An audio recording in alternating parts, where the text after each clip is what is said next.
everybody, and welcome to What's the Story podcast, WTS 273. My name is Danny Murray. And I'm Graham Merrigan. Remember, we used to have an intro with a chap in an American accent, and he used to say, Graham. Yeah, Graham Mero Merrigan. And I was like, Mero, fuck off. It paid me tenner. I'm not changing the intro for another 6 months. Yeah, we got that off fives, did we? I can't now. I think it probably was. Yeah, I think it probably because League of Ireland Central podcast, they have the American accent. Yeah, the female accent, and it's like Dan and Johnny. Yeah. Fiverr's great for the old voiceover thingy majigs. Yeah. Do you want it? Thingy majig. Yeah. How are you, Graham Merrigan? Excellent. How are you? I'm doing good, my friend. I'm doing good. I had dinner before we recorded, which is it's good because normally as we're recording, we're like saying, "I'm fucking lepping." What'd you have? He was making meatballs. Oh, I'm having meatballs too. No way, eh? Yeah, I wasn't ready to have them be pre-podcast, so I'll have them post-podcast. Yeah, deadly. We should review meatballs to each other and then ask Gary Mackle for his meatball recipe because he's basically a master chef. Yeah, but he'll do it in the dry cooker or whatever it's called, the air fryer. Yeah, the countertop oven.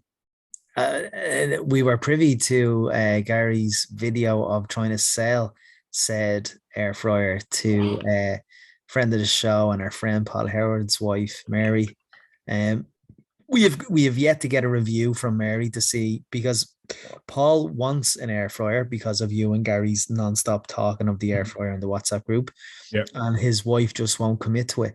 So Gary did a QVC shopping trying to sell the air fryer, and by God did he sell it. It was excellent.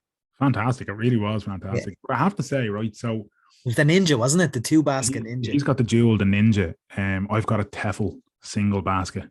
And how do you feel about that? Inadequate, Graham. Oh. I feel like Gary's masculinity completely outshone me.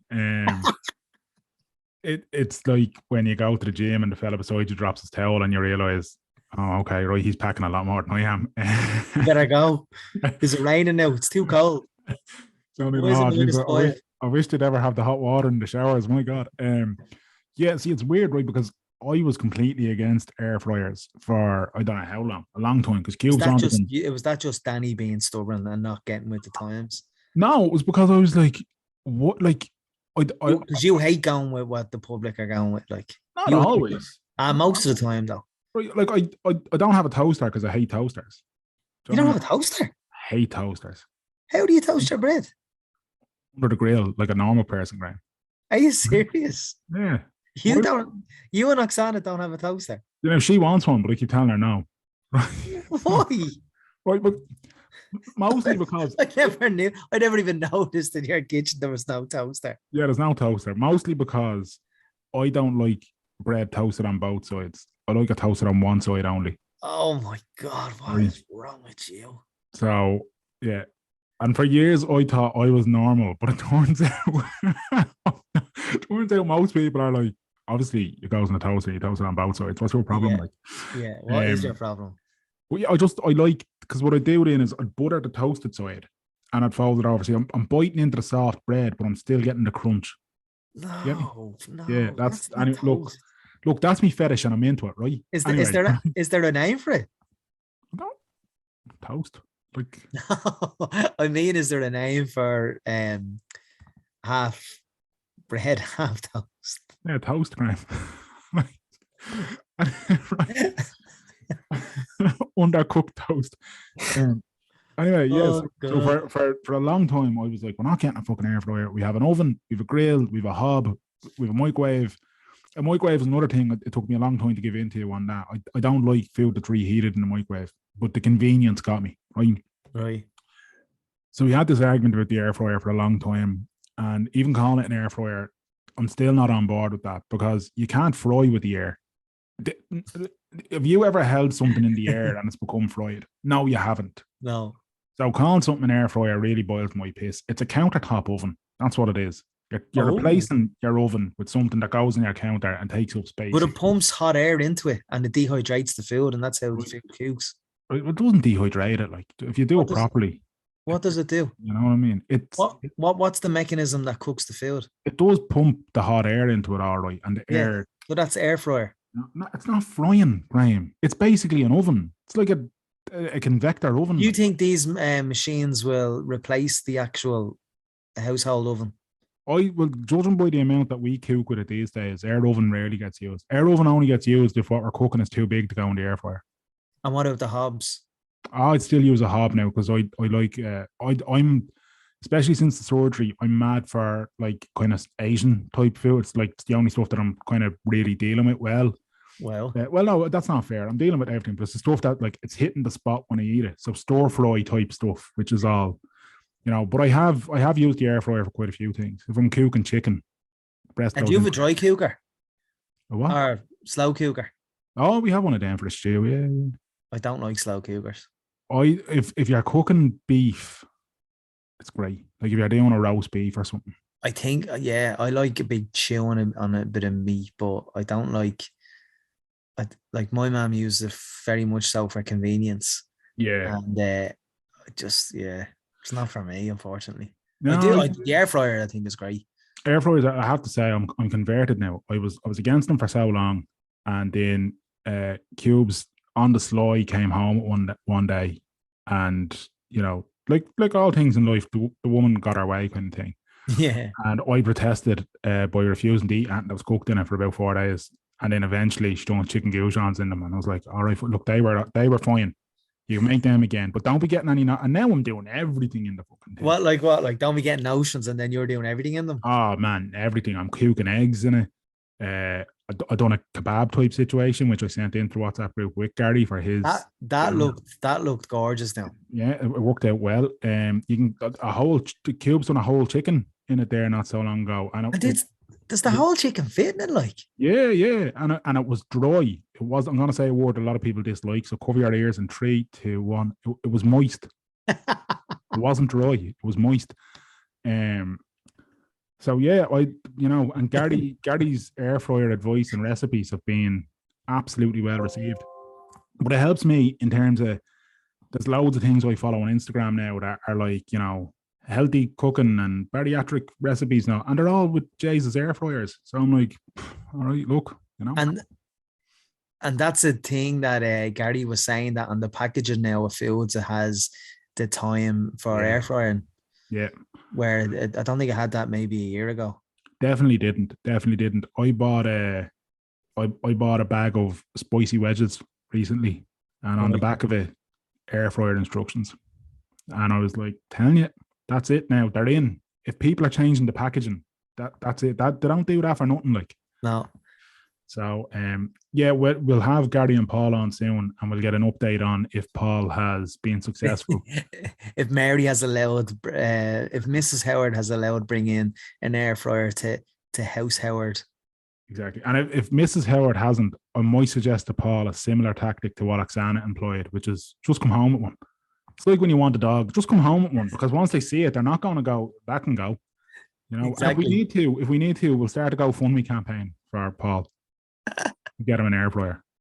I don't think Paul needs the money. Look, I'm just trying to help, Graham. Fair enough. So, anyway, that's if anybody's looking for air fryer recipes, at Garmackle on Twitter, and just tell him we sent you, because he'll definitely support you, and he'll tell you how to cook anything in there. Anything. He's the Ainsley Harriet of the air frying world. People in Arklow call him Ainsley, I believe. So, if he's not out there planning weddings, or he's not out there taking the interior decorating world by storm, it's the world of cuisine, and I'm here for it. I'm like, he's an influencer that's being denied. I feel he's misunderstood. He's misunderstood. He's misunderstood, and he's a good influencer, and he needs a good following, because he creates great content. He does great content, and he's misunderstood, unfortunately. What is anyway, what would you say Elizabeth Windsor's favorite meal was? And from the air fryer, or just in general? I'd say from the air fryer. She definitely had an air fryer. I'd say bird's eye potato waffles. Yeah, wouldn't be surprised. In the evening, when she was about to sit down to watch the 6 o'clock news on BBC, she'd be like, "Say event." Servant, Yeah. can I have my potato waffles? And she'd have a big dollop of ketchup on the side, and she'd just horse them into her. Yeah. One of our many subjects. Are the Brits mad? That is the age-old question, Graham. If viewing their antics since that fateful Thursday 2 or 3 weeks ago is that to go by, they're mad as a bag of spiders. Mad, isn't it? I I'm guilty of watching the coverage. I haven't been able to turn it off. And it's not obviously because I'm enjoying it, because I feel nothing. I don't care. I'm watching it in kind of disbelief. Like, hang on. I'm going to stop you there for a second. That's not true. What's not true? You're saying all of this. Well, I'm watching it to keep an eye on them. I'm going to out you now. You told everybody that you were going to Belgium for a Shamrock Rovers match, when in actual fact, you went to London so you could file past their coffin. That's it, man. I skipped the queue. The Wheelchair Express, Merrigan. The Merrigan Express strikes again. So it was you, Philip, and Holly skipping the queue. Yeah. That's another thing. The outrage. David Beckham is the nation's darling again because he spent 13 hours in a queue to file past what was and I mean this in the most respectful way I can possibly put it, to file past a woman in a box. Yeah. Philip and Holly, who were the darlings of the nation previously, are now on the shit list for skipping the queue. And they had to apologise. And deny. And the best statement I've ever heard in my life: we would never jump the queue. Yes. What? Who gives a shit? Like, but you've jumped queues all your life, lads. You're celebrities, so you get tickets to whatever you want without having to queue up on Ticketmaster like us plebs. Exactly. And there's something, I'm not saying this doesn't happen in Ireland for a second, but there's something so sociopathic, psychopathic about people who are struggling in life that are very upset about Elizabeth Windsor's death. I just find it very odd. I find it very, they're doing their best in life to try and get by, to try and get meals on the table, try and heat the house, and yet they will travel so much distance to queue up for nearly up to, I think the longest queue was maybe 20 hours at one point in that week, just as you said, to see a box, like a coffin. And look, don't be wrong. My point in that, and the context in which I say that, is, would they be moved so much to take to the streets for a cost of living march? Yeah, and some of them I don't think would. No, probably not. And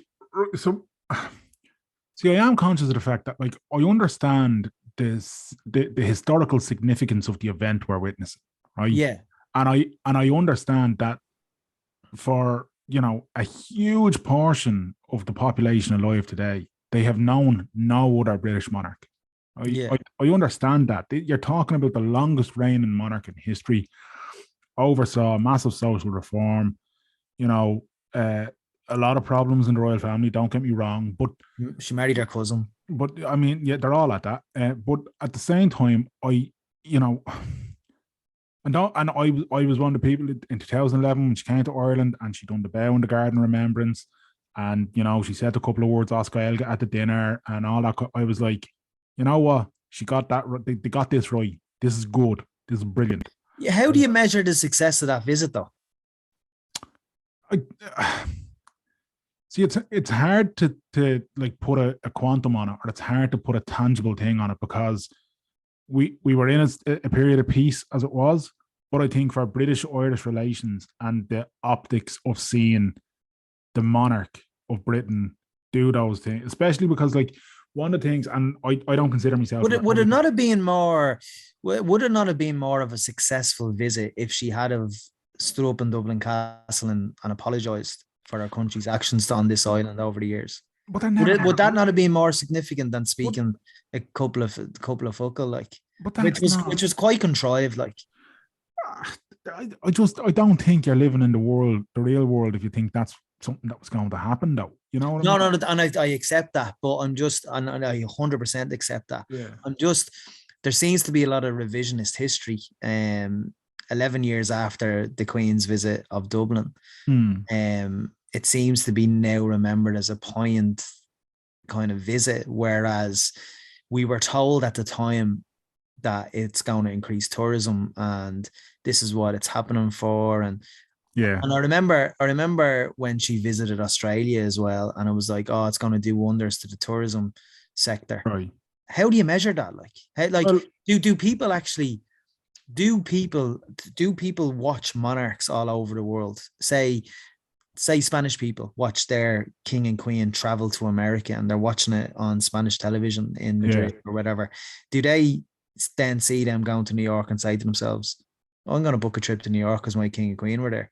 I don't see what I'm getting at, though. I take the point you're making. I don't know if you can boil it down as simple as that. What I would say, though, is, and I don't have any of the stats to back this up, I would imagine it probably did boost British and Irish tourism and that kind, because there would be, and I'm purely speculating, I don't have numbers of tourism stats for 2012, 13, 14 and beyond kind of thing, right?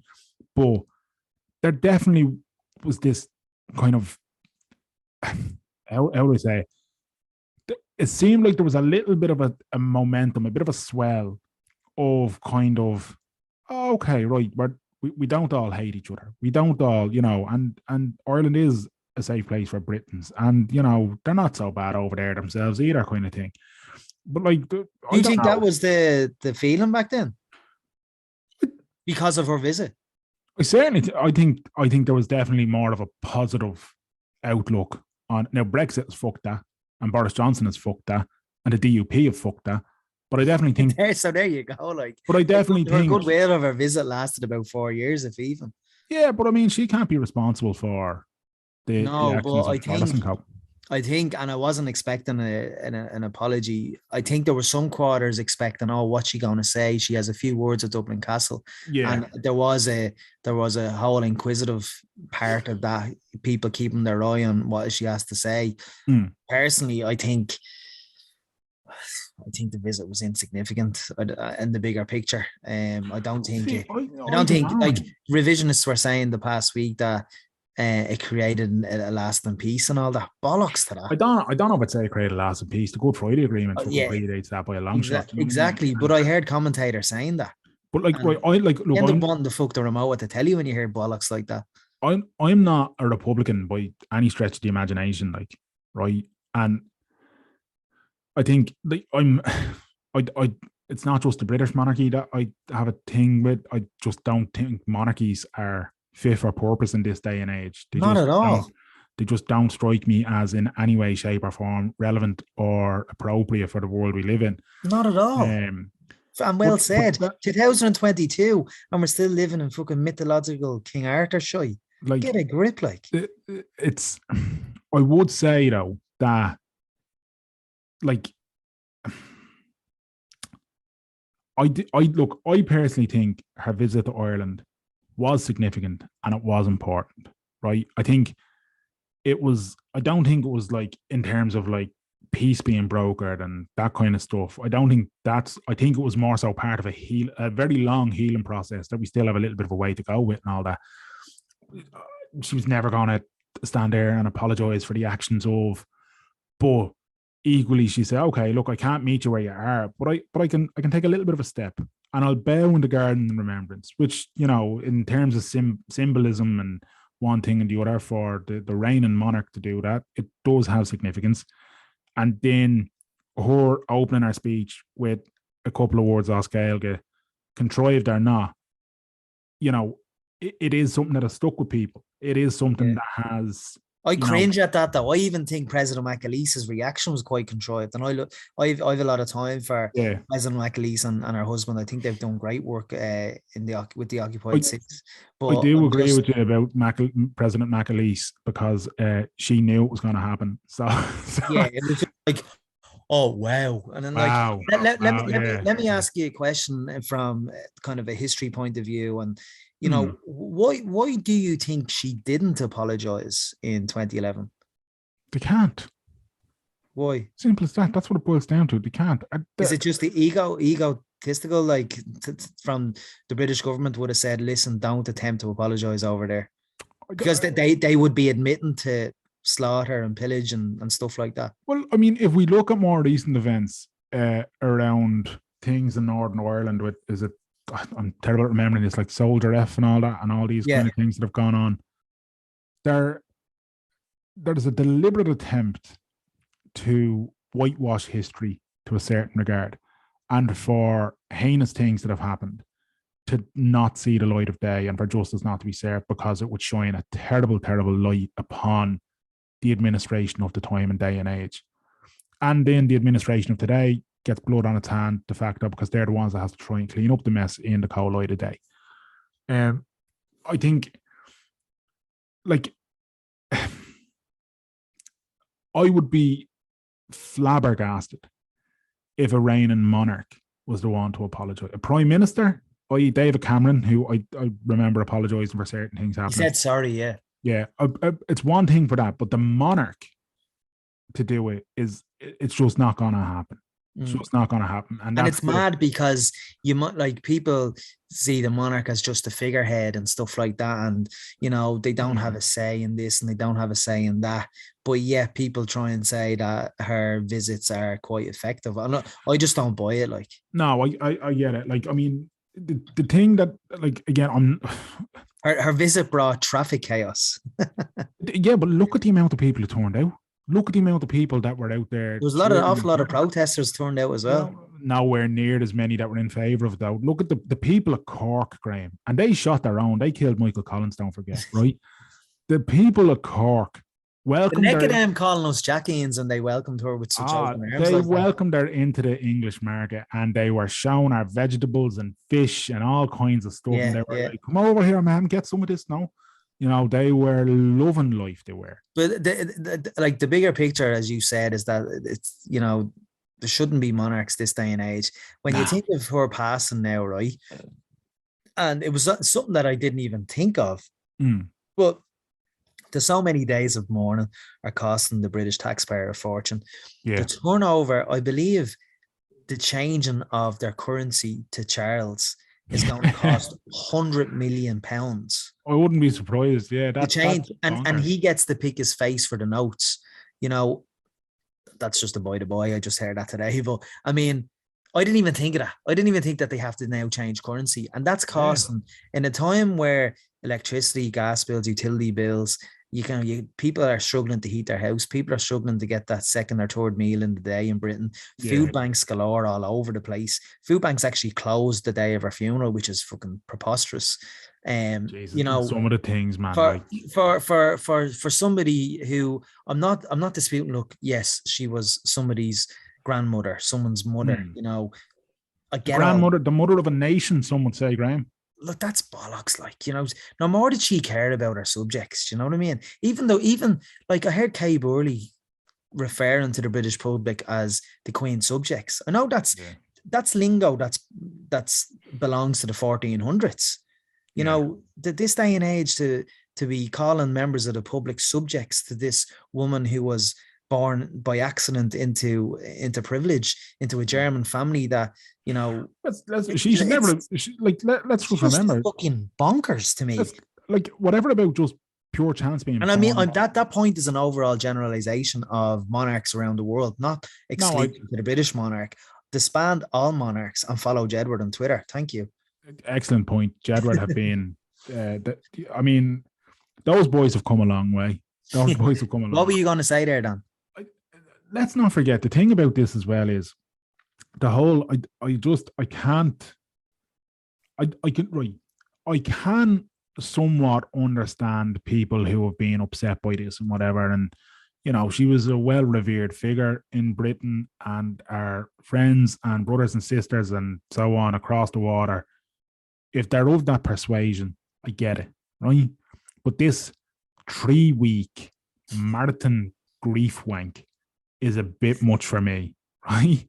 And I just think that hasn't a patch on North Korea.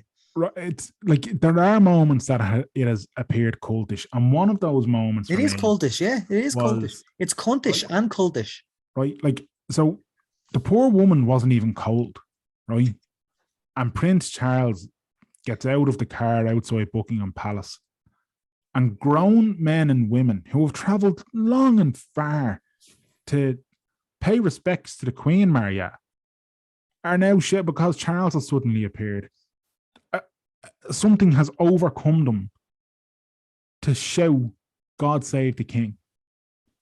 It's like, you're a grown, like you've got children, like you've got grown up children. You know what I mean? And you've taken upon yourself to take the day off work because the news of the bereavement has left you bereft. And something in you has said, I know what I'll do. I'll shout "God save the king" because that makes me feel. What? I can't understand. I can't understand this whole thing of it's like fucking when One Direction come to town and teenage girls lose their shit. But these are grown men and women who can't contain themselves because a chap with big ears and magic blood has got out of a car. Yeah. Respectfully. And when the news stations or the TV programs are seeking vox pops from the public, I mean, the answers are just pathetic. Some of them have been. The answers are so pathetic that you would think it was one of their relatives that they see every day of their lives that had just passed, and it's embarrassing.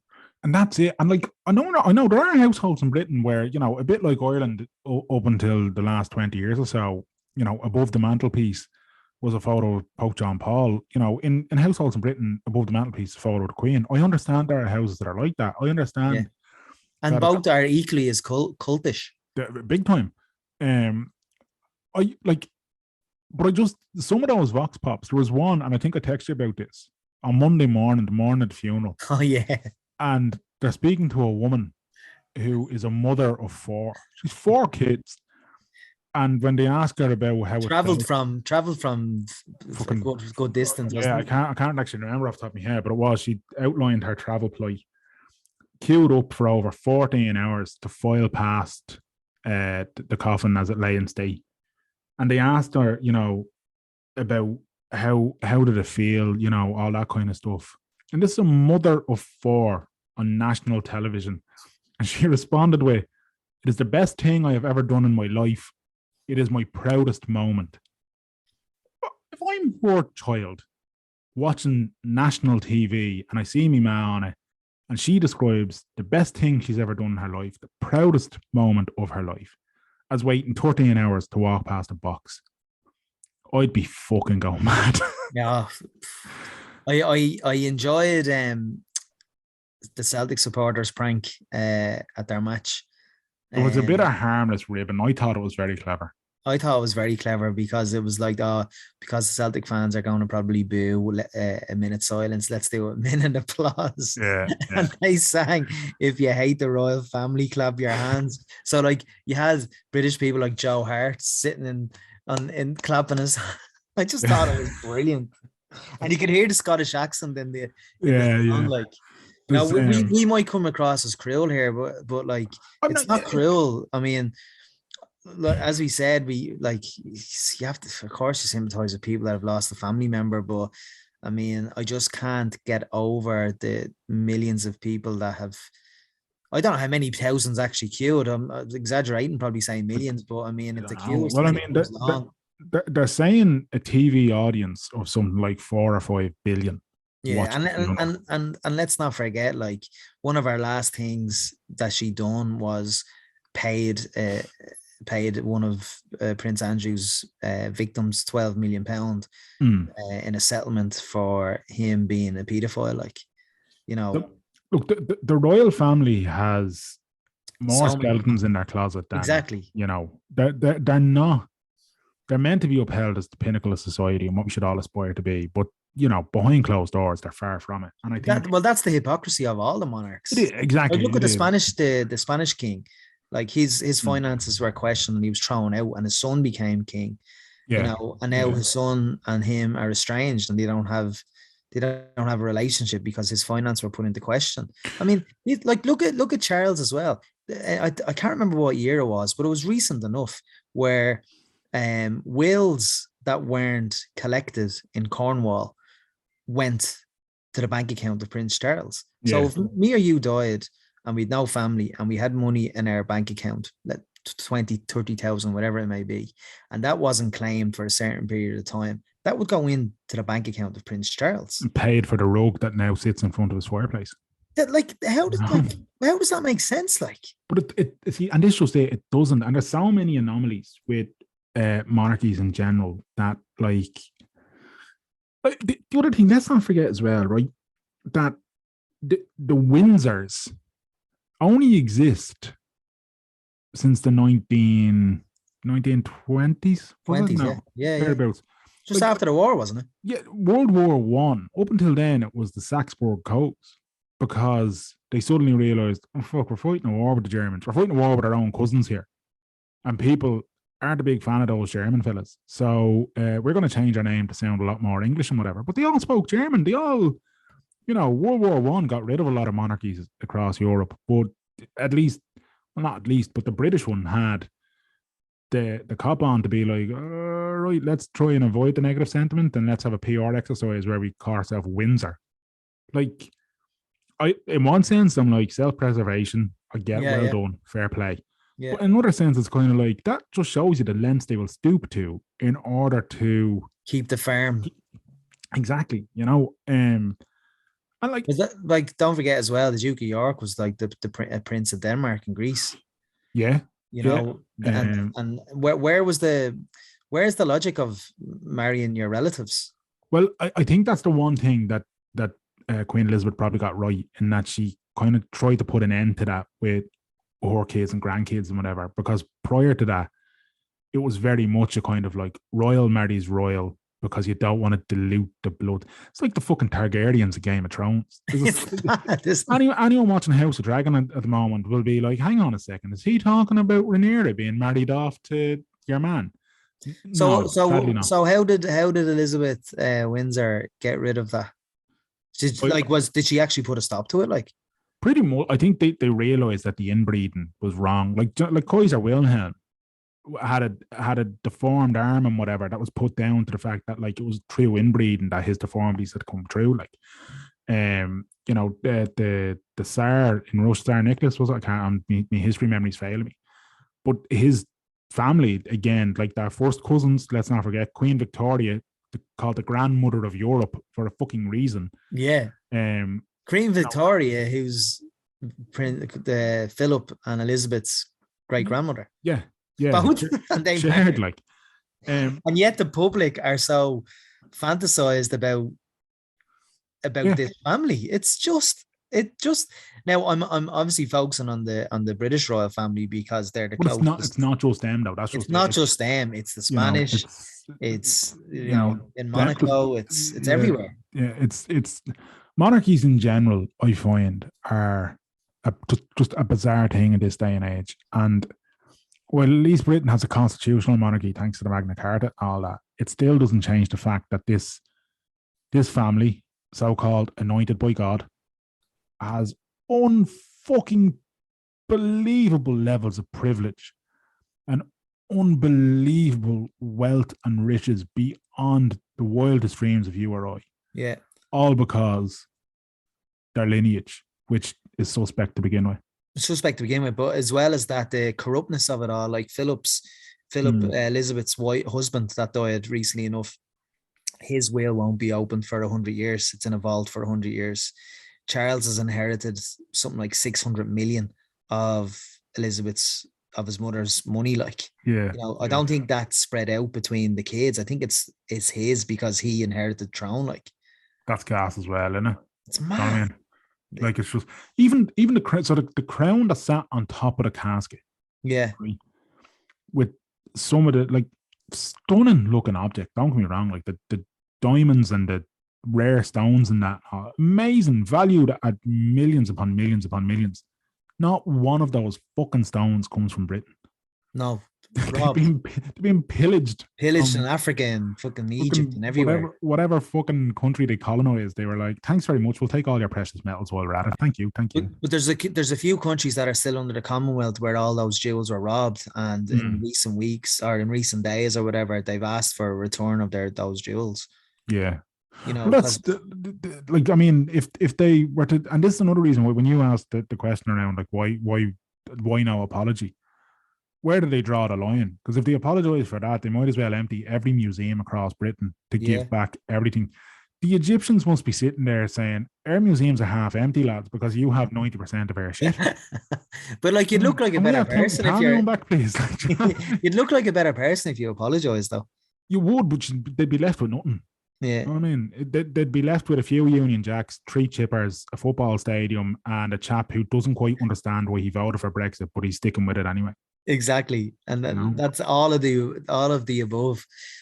Yeah, I don't like. I feel bad because any of our British listeners have definitely switched off by now. Yeah, but equally, just give your head a wobble, lads. If you've been crying for fucking 3 weeks over a woman that was a stranger to you, like, I'll ask you this: is there any celebrity in the world, Graham, that should they pass away, you'd be like, yeah, 3 weeks of mourning is acceptable. I want their coffin to lie in state so I can file past it, and then let's bring the country to a fucking standstill. No, I think with it should the happen. biggest security operation ever seen in order to have a funeral. No, there's not. There's the pomp and ceremony was vulgar. Like Christy Moore would be my closest thing to what you've just described. And I think he'd be even uncomfortable if that was to happen for him. Like, yeah. You know, I mean that in the context of fans that would be upset. If someone declared a national day's mourning because, you know, he Christy would be passed away, mortified. He'd be like, "Fuck off! I'm not having that." He'd be mortified. No, I just like, get on with your life and just let me family and close friends grieve. And I understand it. She was doing it 70 years, and I understand. Like, I'm not the significance of the time she spent in that position is not lost on me. Yeah. However, it's just a bit much. It's not lost on me, but it's like, of course you weren't going to step down from a role that... Yeah, exactly. You weren't elected to. That you weren't elected to, and that you didn't really have to do it. And like, you had to go to a care center a few times a year. You had to go, you know, she's one of Britain's biggest horse breeders as well. Fuck care center. Speaking of fucking care center, another dirty dark fucking secret. And don't get me wrong, exactly. I know what you're going to say. I have a little bit of a fucking closet fandom of the Royal. I love seeing what they're up to. I can't help but not peer through the window and be like, what if they fucked up this time? But you're looking at it and you're kind of going, really? And the people accept it? Are you going to talk about the part of the Crown where her cousins were left in a care home? Exactly, yeah. Up until recent times, what was it, in the 60s maybe? No, earlier, that they were, basically, we were all told they were dead.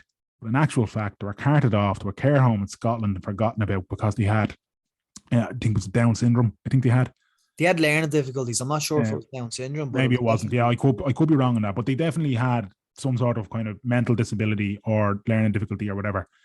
And rather than, you know, being progressive and inclusive, the decision was made by the royals to be like, fucking Jesus Christ, we can't have them kept around here. Yeah, it's bad for the profile. You know, the suggestion that our blood is impure if we're putting out these kind of people. That's more or less the attitude. I'm not saying I think that's fucking disgraceful. But sure, look at Meghan Markle. You know? Oh, listen, man. Look at the treatment of Meghan Markle because she's different skin color. Outrageous. Like, it's bonkers. And like, you know, like, don't again. I'm like, look how racist Philip was. Oh my God! What was I watching? Somebody shared a clip recently. David, I think it might have been for the like either the Queen's Jubilee or her birthday celebration or something like that. And David Jason of Only Fools and Horses fame, and I watched it. Oh my God! Whatever.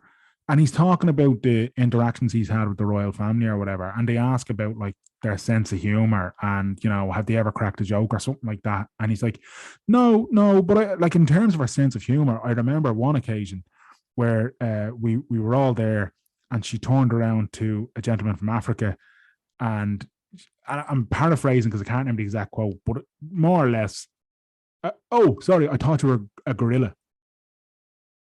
And all of them laughed. Yeah. Everyone on the TV presenter and the other two people that were in this little panel laughed as if like, aren't our royals very funny? Oh my God, they call a black person a gorilla. Fucking disgraceful. Yeah. You know, but yeah, Prince Philip was like, some of the gaffes he had over the years, like some of them hilarious, but equally like just shockingly racist. And you can make the argument he's of a certain time and, you know, one thing and the other. I get that. But equally, like, come on to fuck. Come on to fuck. You just have to Google Prince Philip's gaffes, and I think there's like 70 of Prince Philip's gaffes. Like, the thing I loved about what he used I to do. don't mean his houses. What exactly? Yeah.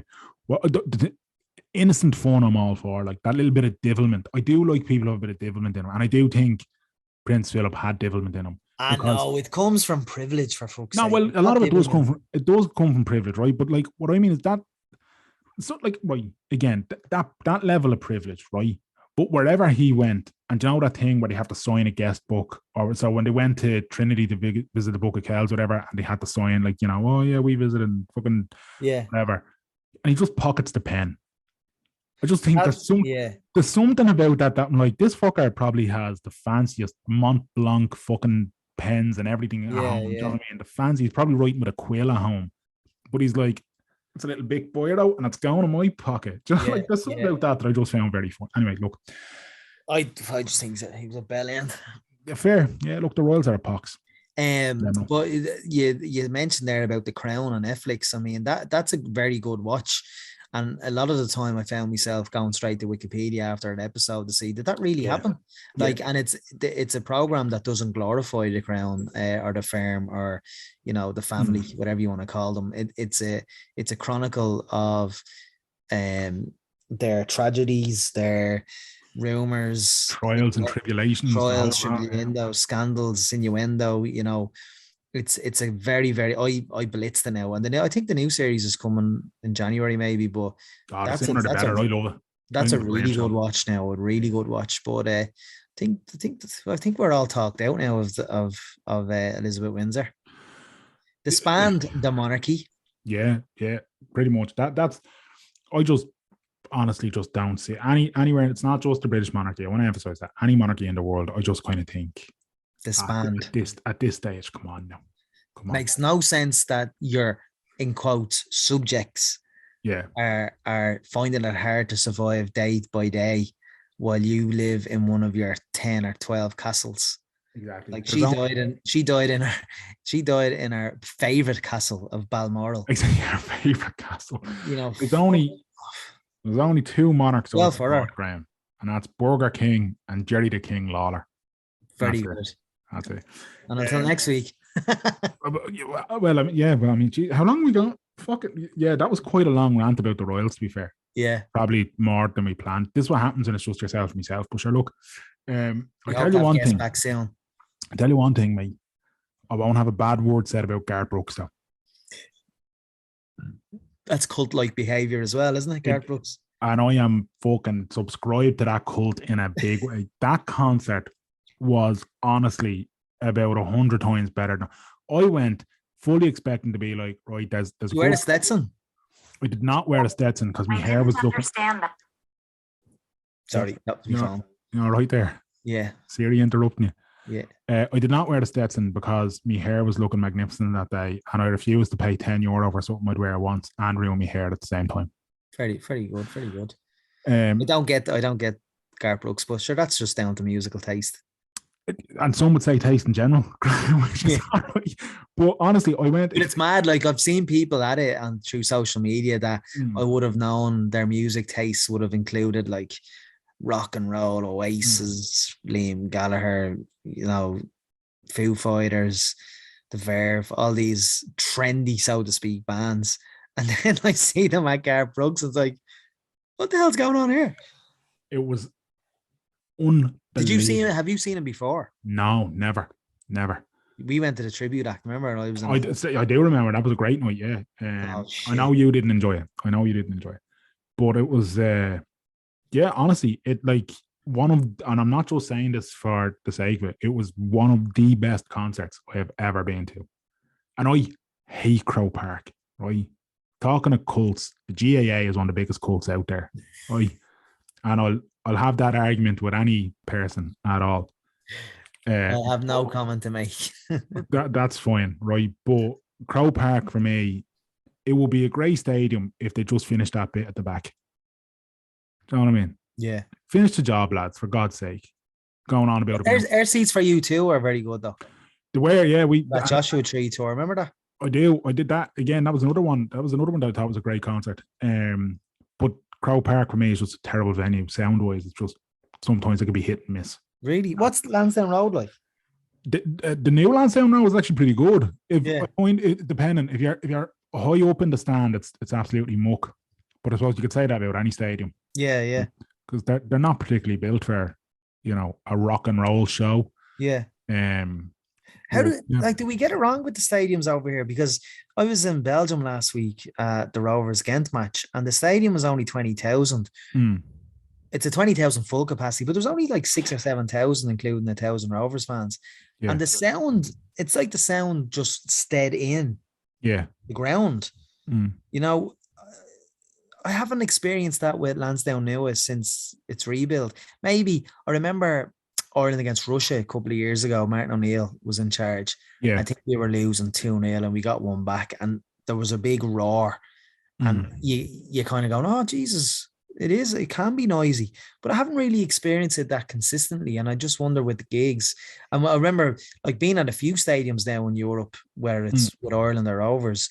And the newer stadiums, like the Luxembourg National Stadium as well, it feels like the sound stays in it. And it's only small 10,000 seater, like. Makes you feel like it's about 30,000. It's a weird one, like, I think, and I quite like Lansdowne Road now as a stadium. I think. Yeah, I don't not like it, yeah. And I think, but I'd agree with you. I think there's only been a handful of events that I've been to where I thought the atmosphere was absolutely fantastic. Like, maybe that's down to the people. Perhaps. I was going to say possibly, and respectfully to the Martin O'Neill era, it's not as if the football we were playing was electric, Fair enough, yeah. But I think I went to Ireland All Blacks rugby match that time where they beat us in the last like 10 seconds of the match or whatever it was. Still not ready to talk about it. The atmosphere that was absolutely sensational. I've been to a couple of Leinster games where the atmosphere was great, but then Leinster, and I think I've talked about it before in this podcast, they made that stupid mistakes where they tried to force the atmosphere by putting in. And that was it. I was like, I'm not fucking going back. I'm not here for that. You let the atmosphere build itself, or you accept there's not enough going on the pitch to keep people buzzing. That's, and then the Ireland played Germany and Germany hammered us, but the atmosphere was still pretty good at it. Was that not Croke Park? Was that Croke Park? No, sorry, Denmark. The playoff. Oh, Denmark. And Christian Eriksen. We took the lead, Shane Duffy. And the atmosphere was, and that but anyway, look, I don't know. I've heard Park Equive is great for concerts. Right. And I assume that's because it's so open that there's nothing to reverb off. Do you know what I mean? Yeah. I could be wrong. But nonetheless, Garth Brooks put on a great show, man. And if he came back again, I'd go see him. He said he'll be back, didn't he? Yeah, but before that, he had said that was him done with stadium shows and that he's, blah, blah, blah, like basically foregoing his retirement kind of thing. But after doing those 5, in fairness, I don't blame him. I'd say fucking the buzz you get off 80,000 people or whatever, singing every fucking word of your song back to you, like, Yeah. Has to be some sort of thrill there. Exactly. So it's not for me now, but I wouldn't begrudge anyone for enjoying themselves. Listen, there's very few. It's when you're like a teenager and somebody says they like something, you're like, what you like them for? Their shit. Oh, yeah. You're just like, oh, fuck off, whatever you like. Do you know what I mean? I'm going to see Westlife for Christmas, and I'm looking forward to it. Are you? I've seen them loads of times now, but I got tickets for their Christmas show. And where are they playing at Christmas? Point Depot. Are they? Yeah, they are. Yeah. No, are they playing shitload of dates? I think they announced 2, and then because I got me tickets in it, I got them in a pre-sale. So I didn't need to bother checking if they added additional dates or whatever. It's not like U2 or Springsteen where it'd be like, I'll go to multiple dates. Like one and done will be me Westlife, you know what I mean? Like Springsteen next year, I'm going to 3 nights, like, so, Deadly. I heard through the grapevine Christy Moore is doing 12 Vicar Street this year. At Vicar Street over the Christmas period. That'd be fantastic now. Yeah. That'd be fantastic. Pre-COVID, he did 10 and they all sold out. So he could sell it. I'll tell he's the only person on the island to give Joanne McNally a run for the money and film. Yeah. But Joanne's about 60 dates now on Vicar Street. Does, yeah. Give Christy a year to catch up and then give them a head-to-head and see what happens. Yeah. But, right. I'm all talked out. I'm all talked out. I'm all listened out. Hopefully next week we're going to tour with some guests. Danny's been busy, I've been busy, and guests have actually just pulled out. So we'll try and reschedule them. But if you want to listen to us, any other of our previous 200 and 300 odd episodes, go to WTSpod.com or search WTS Pod on any podcast provider, Podcast Republic, Stitcher, Podbean, Apple Podcasts, anywhere, everywhere you can get a podcast. And we're also on Twitter at WTS Pod. He's at Danjo Murray on Twitter. I'm at Merrigan Mania. Until next week, disband the monarchy. Clear eyes. Full hearts. Can't lose. Too sweet.